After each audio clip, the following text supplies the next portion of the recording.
సేనాధిపతి కుట్రదారుడైతే ఆ సైన్యానికి ఆ సేనకు విజయం వరిస్తుందా?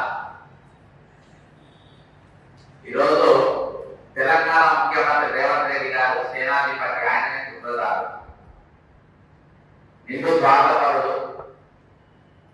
4 పార్టీలు బీజేపీ కండువా కప్పుకుంటూ, టీఆర్ఎస్ కండువా కప్పుకుంటూ, టీడీపీ కండువా కప్పుకుంటూ, కాంగ్రెస్ కండువా కప్పుకుంటూ, రేపు ఏ కండువా కప్పుకుంటారు అనేది క్వశ్చన్ మార్క్. ఇది పక్కన పెట్టే ఆయన ముఖ్యమంత్రి పదవికి ఎవరెవరు అడ్డం వస్తారనుకున్నారో, అసమ్మతి నాయకులుగా ఎవరెవరు ఉంటారనుకున్నారో, అందులో జీవన్ రెడ్డి గారిని కానీ, మధు యాష్కిని కానీ, జగ్గారెడ్డి కానీ, ఇంకా కొంతమందిని ఓడగొట్టే ప్రయత్నం కూడా చేసి వీళ్ళని మాత్రం పక్క ఆయన ఓడగొట్టి తాజాగా జరిగే 4 ఉమ్మడి జిల్లా 42 నియోజకవర్గాలు 3,55,000 ఓటర్లు.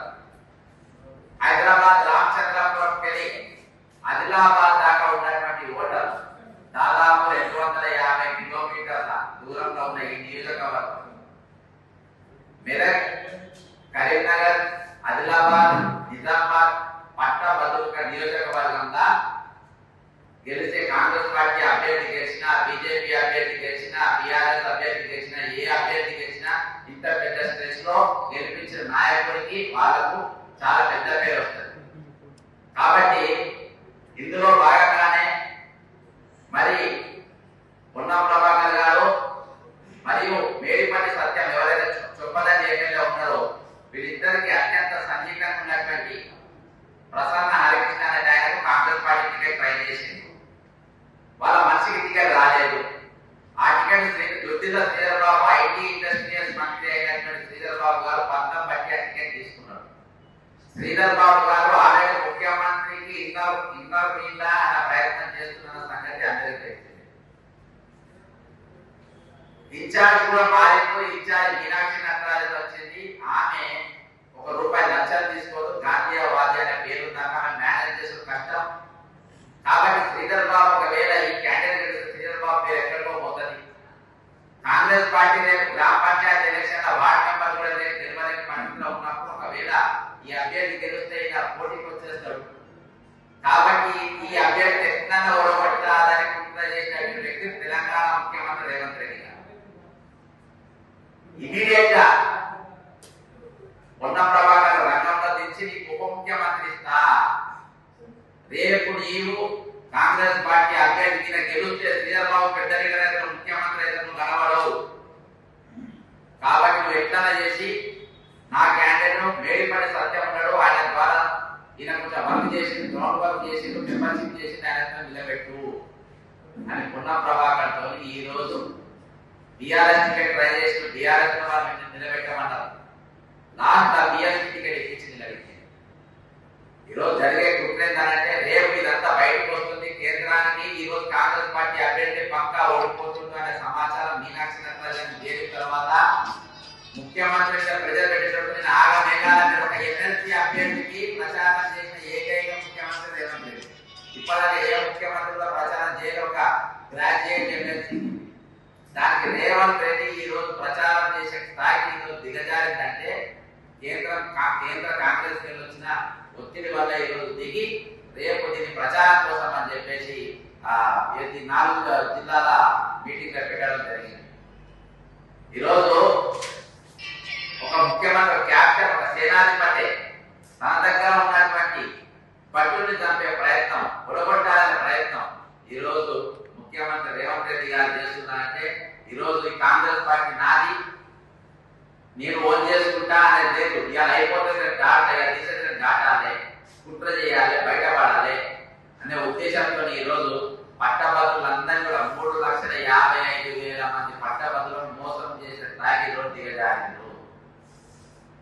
ఈరోజు ప్రెజర్ పెట్టి పొన్నం ప్రభాకర్ తుపాకీ పెట్టి శ్రీధర్ గెలిస్తే నా పదవి పోతుంది, ఆయన ఎక్కడ ఉంటాడో నీ పదవి ఉంటుందో లేదో అనే emotional black mail Revanth Reddy అంటే బ్లాక్ మెయిల్, లోపల బ్లాక్ మెయిల్ అందరికీ తెలుసు. దాదాపు ఎమోషనల్ బ్లాక్ మెయిల్ అనేది ఈరోజు పొన్నం ప్రభాకర్ బ్లాక్ మెయిల్ చేసి ఈరోజు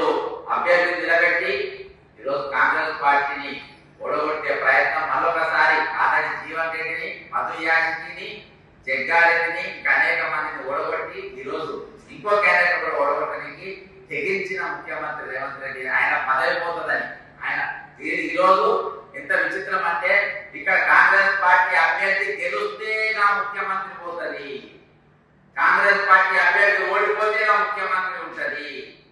ఈరోజు రేవంత్ రెడ్డి బతికి ఎక్కడ ఉందంటే ఇక్కడ కాంగ్రెస్ పార్టీ అభ్యర్థి ఓటమి గెలుపుల పైన ఆధారపడి ఉన్నది. అందుకనే ఆయన ఎవ్వరు నమ్మలేదు. ఇక్కడ గంగాధర్ కూడా ఒక కుట్ర పూరితంగా దింపారు. గంగాధర్ ఓటు కింద చీల్చుకుంటే కాంగ్రెస్ పార్టీ గెలిచే అవకాశం ఉంటాయి అని చెప్పేసి బ్యాక్గ్రౌండ్ స్కెచ్ మొత్తం తిప్పి ఆయన డ్రాప్ అయినట్టుగా చేసింది. ఇదంతా ఒక మహాకుట్ర. కాబట్టి ఈరోజు మీరు తెలంగాణ విజ్ఞులు, గత ప్రభుత్వం మీద 179 కేసులు వేసిన, మిషన్ భగీరథ వేసింది నేనే, మిషన్ కాకతీయ వేసింది నేనే, కాళేశ్వరం పిటిషనర్ నేనే, ధరణి అనేది ఒక అడ్రస్ లేని టెరాసిస్ కంపెనీ, క్వాంటెల్లా కంపెనీ ఎక్కడికి వెళ్ళి వచ్చినాయని చెప్పి అది బయటకు తీసింది నేను. వరంగల్ సెంట్రల్ జైలు ఉదబెట్టిందని చెప్పి తీసింది నేను. గ్రూప్ 1 ఎగ్జామ్ పేపర్ లీక్ అయితే అది బయట తీసింది నేను. దాంతో సహా ఈరోజు అనేకమైన ఇయాటికి 8,50,50,000 కోట్ల అప్పు ఏమేమి కుదబెట్టిందో చెప్పిన. లాస్ట్ సెంట్రల్ జైలు కుదబెట్టిండ్రు, సివిల్ సప్లైల గుడుసులు కుదబెట్టిండ్రు, ట్రాన్స్ఫార్మర్లు కుదబెట్టిండ్రు, పోలీస్ జీబులు కుదబెట్టిండ్రు, పోలీస్ వాకింగ్ యాక్ట్ కుదబెట్టిండ్రు.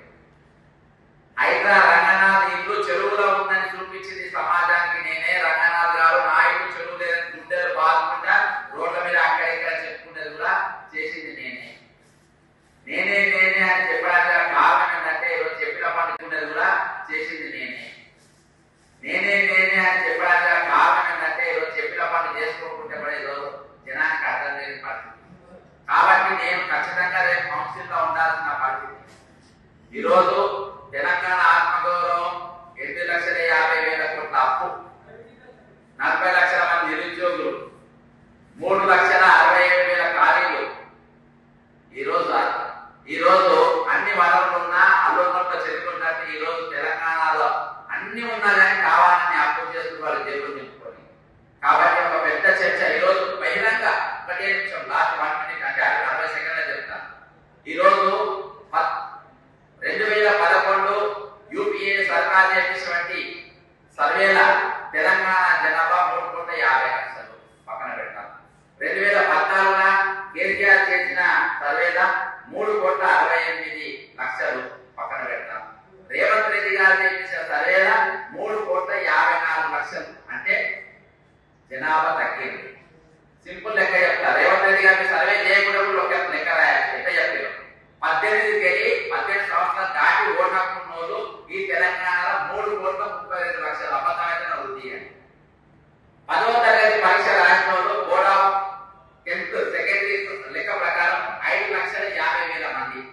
అంటే ఎల్కేజీకి వెళ్ళి 12th క్లాస్ వరకు 14th క్లాస్ ఉంటే 14th క్లాస్ లో 5,50,000 మంది ఉంటే దాదాపు వీళ్ళు 18 లక్షల మంది వీళ్ళే ఉంటారు. అంటే 3,54,00,000 ఇటు 70 లక్షలు చేసుకుంటే నీకు 4,20,00,000 లెక్క ఇక్కడ ఆన్ పేపర్ వచ్చాయి. ఇంకా పచ్చి అబద్ధం. ఈ రోజు నేను అడిగి గూగుల్ కొట్టి వస్తుంది. మీరు పెద్ద ఏం చేసే అవసరం లేదు, గూగుల్ కొట్టి వస్తుంది. ఈ రోజులో పెద్ద మనిషి అంటారు బీసీలు 20 లక్షల మంది లెక్క పెట్టమని చెప్తున్నారు. లెక్క పెట్టి అదే లెక్క చెప్తున్నా. 10వ తరగతి రాసిన ఇంకా పుట్టిన పిల్లలకి మొదలు పెట్టి స్కూల్ పోయి పిల్లలు రాసుకుంటే వాళ్ళు ఎంతమంది అంగన్వాడీ చెప్తారు. ఏమంటారు? అంగన్వాడీ వాళ్ళకి వాళ్ళు చెప్తారు ఎంతమంది.